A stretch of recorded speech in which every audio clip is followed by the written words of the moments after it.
O ator Alexandre Borges, sabe? Então, ele deu uma entrevista recentemente e disse que largou tudo e se mudou para Santos, no litoral paulista, para cuidar da mãe, a dona Rosalinda, que ela tem 82 anos e ela sofre de Alzheimer. O ator falou que percebeu que a cabeça da mãe começou a falhar. Isso aconteceu no Natal de 2019, então de lá para cá ele vem observando, né, o comportamento da mãe.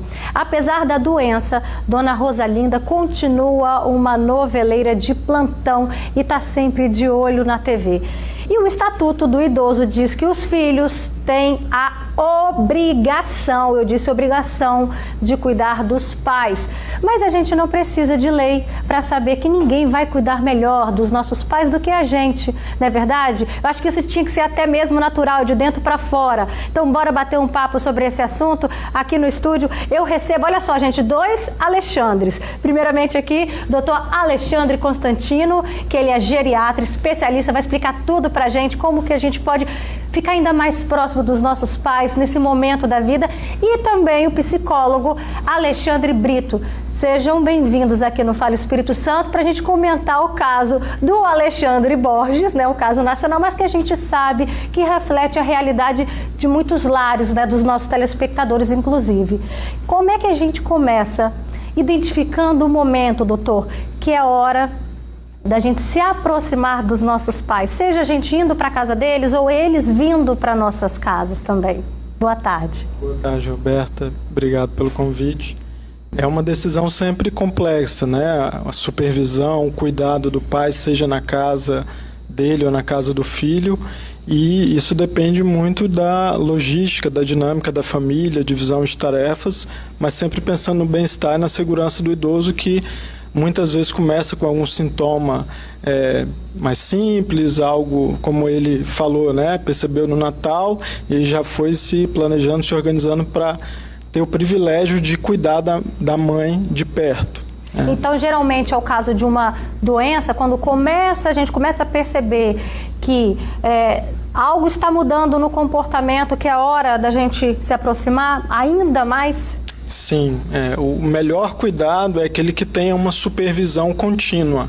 Isso é uma coisa que na prática nem sempre é tão simples, mas ter algum familiar ou alguma pessoa de confiança muito próxima, desde os momentos mais iniciais de um lapso de memória, para garantir o conforto e a segurança do idoso, é muito importante, né? Essa supervisão com estímulo também. Agora, a gente sabe, cá entre nós, minha amiga, meu amigo, que na prática é tão difícil convencer o papai, a mamãe, o vovô, a vovó, de trazê-lo para perto, então da gente se aproximar ainda mais. E é por isso que a gente está aqui também com um psicólogo, né, Alexandre?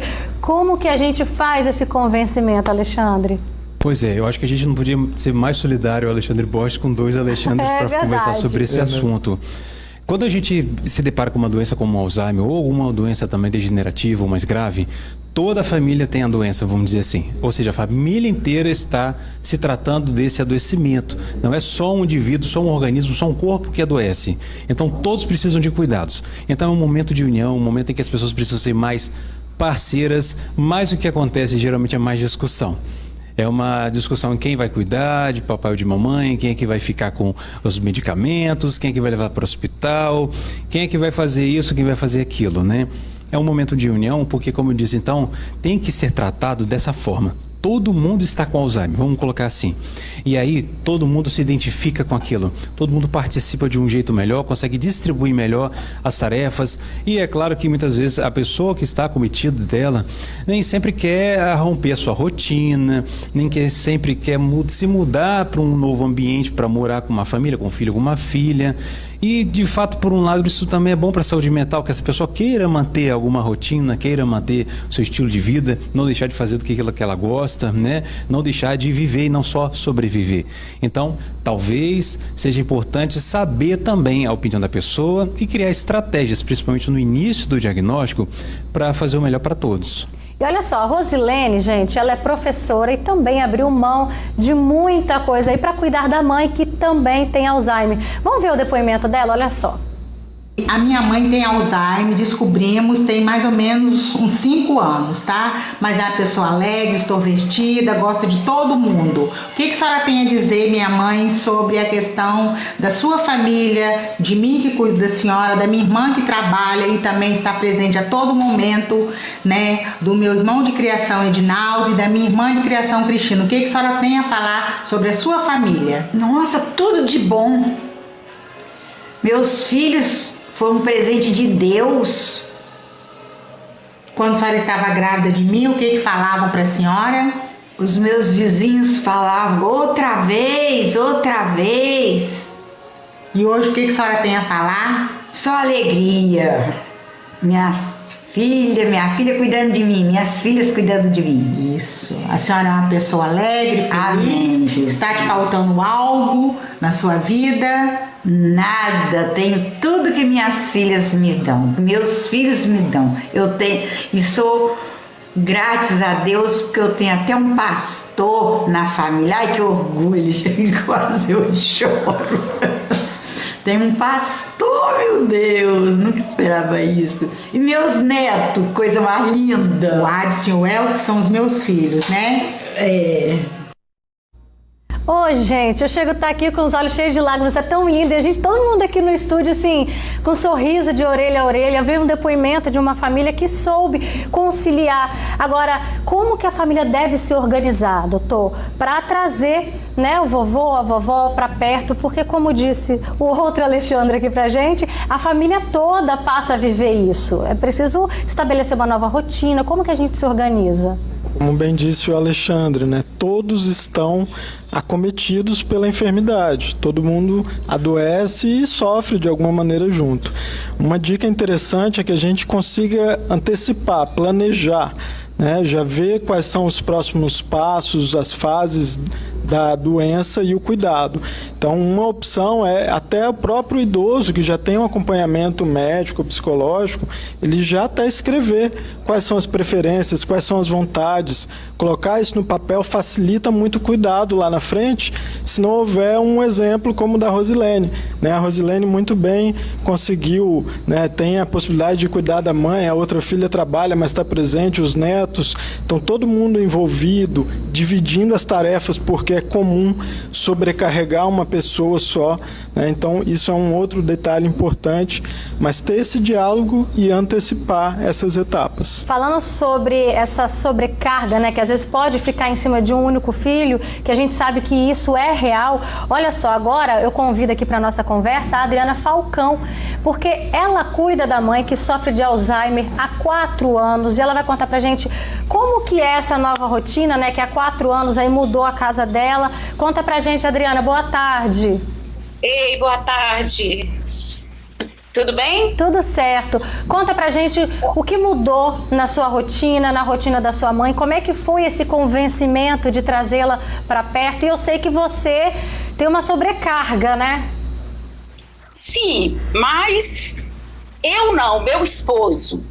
Porque, na verdade, minha mãe fica com meu esposo de dia, porque eu trabalho, e ele tá parado. E quando eu chego, aí eu cuido dela, das coisas assim, de levar no banheiro, dar um banho, é eu que faço. Entendeu? E você tem mais irmãos? Eu tenho mais 2 irmãos, mas eu entendo, porque cada um tem sua vida. E assim, eu optei em tomar conta dela. Eu conversei com meu esposo, com meu filho, eles concordaram e nós pegamos minha mãe para cuidar. E quantos anos tem o seu filho? 21. 21, né? No caso, ele já é crescido, mas muitas das vezes a gente vê casas com crianças. E aí eu quero até tirar uma dúvida aqui com o doutor, né? Como que fica uma casa agitada com criança correndo para um lado e para o outro e o vovô e a vovó ali acamado? Você que lida diariamente com esses casos, é comum ver isso? É comum, Roberta. Isso normalmente é positivo, mas não há uma receita de bolo, né? Não é positivo? É positivo geralmente. Se o idoso gosta do convívio com crianças, com animais, com música, isso é um estímulo muito positivo. Agora, qualquer coisa que fuja da preferência do idoso, que cause incômodo, não gosto de um animal, a gente evita aquele gatilho para não piorar o cuidado. Alexandre, psicólogo, fala pra gente assim, o que é importante até mesmo para manter o idoso cada vez mais ativo nesse relacionamento familiar? Tentar manter algumas atividades que ele já fazia, seja uma leitura, seja um passeio, sejam atividades comuns que ele pode ter feito ao longo da vida. Talvez ele tenha algum trabalho manual, alguma habilidade, alguma virtude, enfim. Manter isso é fundamental para que ele não se sinta inútil, um peso, que ele não antecipe alguns sofrimentos. Então, assim, eu não quero ser um peso para minha família. Só de imaginar isso já gera um entristecimento, já é possível desenvolver uma depressão, e aí imagina você tendo novas doenças junto com outra doença. Então, você tentar não antecipar esse sofrimento, deixar o mais à vontade possível, e também não só cuidar de quem está com um adoecimento, mas também de cuidar de quem cuida. Isso é muito importante, não fazer essas cobranças com quem cuida, por exemplo, a Adriana cuida da mãe, né? E nesses casos, às vezes, há uma cobrança de outras pessoas sobre ela, como se ela fosse a única responsável. Não sei se é o caso, claro, mas vamos é como uma guisa de exemplo. Deixa eu confirmar aqui então com a nossa entrevistada Adriana, existe uma sobrecarga, as pessoas cobram muito de você pelo fato assim da sua responsabilidade sobre sua mãe? Não, Roberta, porque ela vivia na casa dela.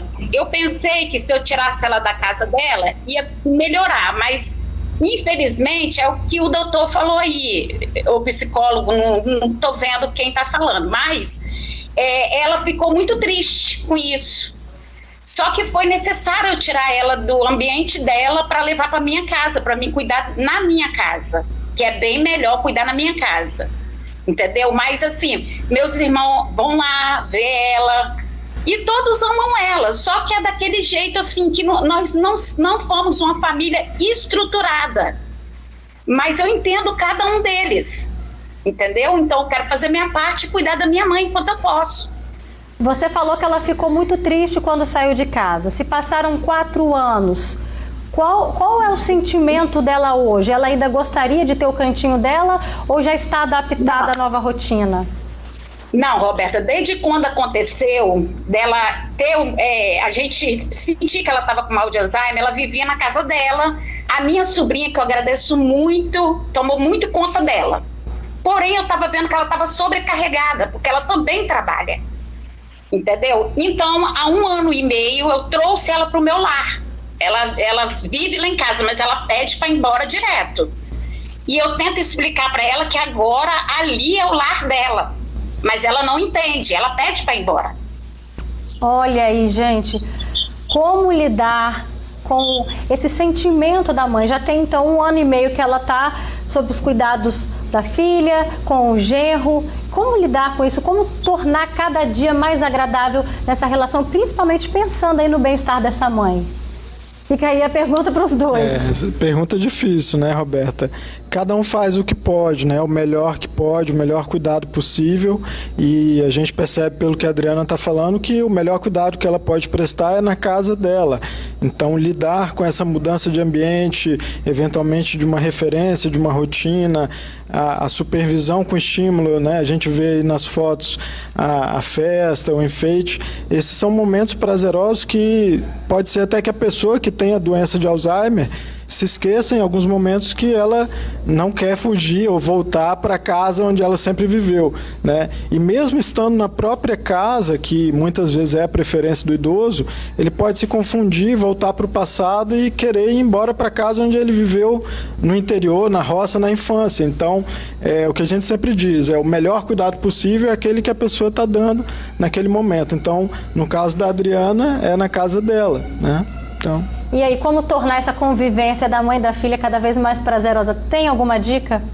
Elas tentar manter esses espaços entre mãe e filha, não só entre mãe e cuidadora, né, ou filha e cuidadora, enfim.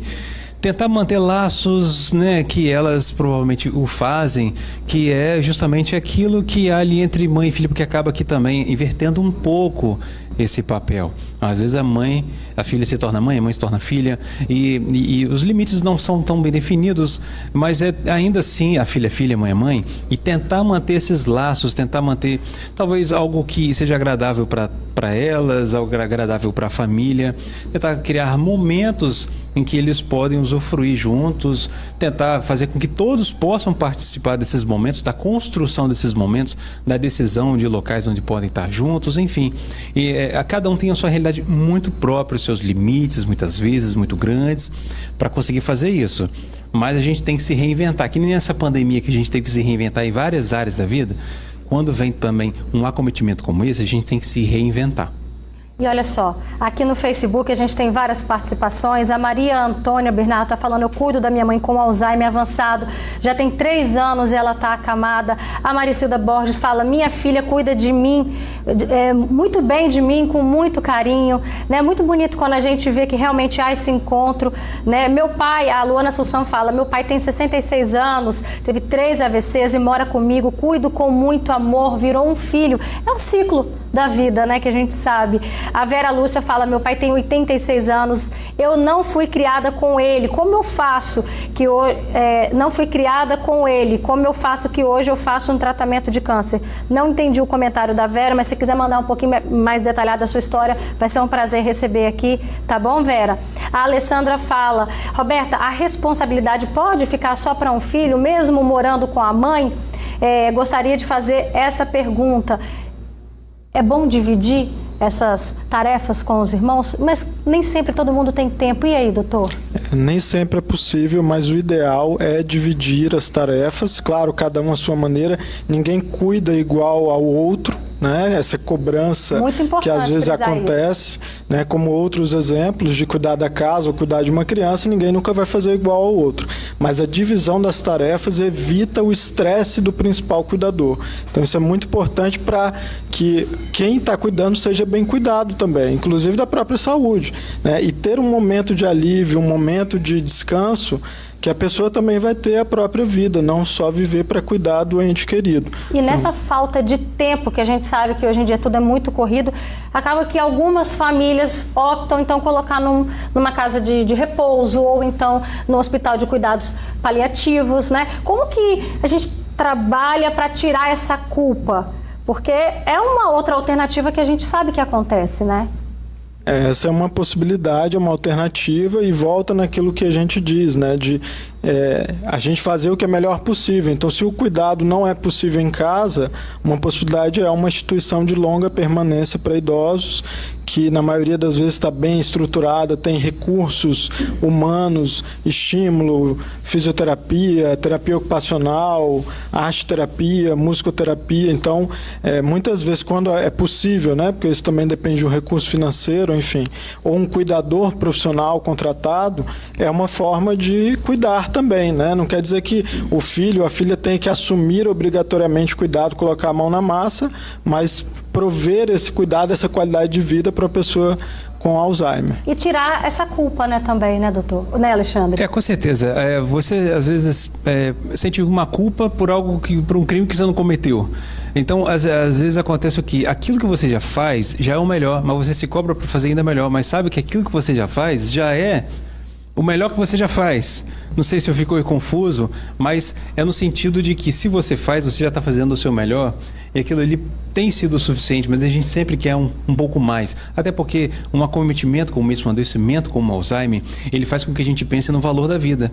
Veja bem, nem sempre a gente dá valor à memória. Então, às vezes a gente se pergunta assim: Roberto, você lembra o que você almoçou ontem? Coisas simples, que às vezes a gente não dá tanto valor, não dá tanta importância. E aí, com isso, a gente começa a dar valor, às vezes, àquilo que a gente passa despercebido. A gente acaba não tendo tanta importância com essa vida corrida, e a vida vai passando. Às vezes a gente precisa de um adoecimento talvez até severo para fazer uma pausa e perceber que é possível parar, respirar, viver de uma outra forma, tentar realizar algum sonho, se aproximar das pessoas e viver uma vida um pouco melhor, com mais qualidade. Tá certo. Obrigada, gente, pela participação de vocês aqui no Fala Espírito Santo. Doutor Alexandre Obrigado. psicólogo, e também Adriano, que participou com a gente aí pelo Skype. Obrigada, gente. Fica o exemplo aí, né, de uma pessoa que cuida com muito amor e carinho aí da mãe. E no que depender de mim, do meu pai, da minha mãe, minha casa vai estar sempre de portas abertas para vocês, porque eles cuidaram da gente e fica, né, o exemplo desde criancinha. Faz parte do ciclo da vida, não é verdade? Obrigada, gente. Obrigado.